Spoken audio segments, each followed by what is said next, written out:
Zamanın eli değdi bize, çoktan değişti her şey.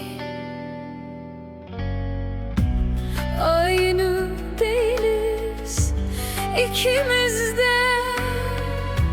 Zaaflarına bir gece, hatalarına bir nilüfer, sevgisizliğine bir kalp verdin.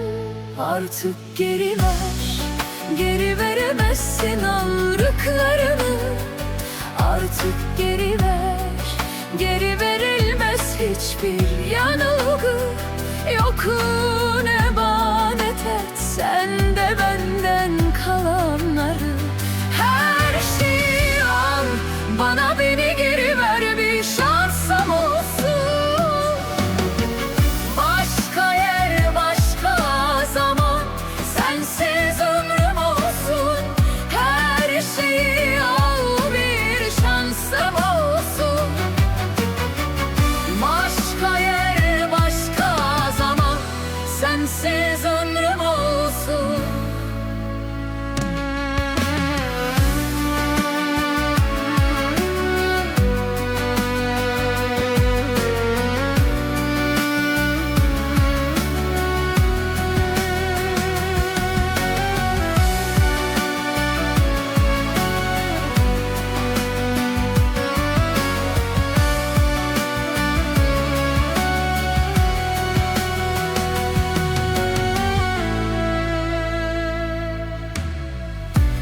Zamanın eli değdi bize, çoktan değişti her şey.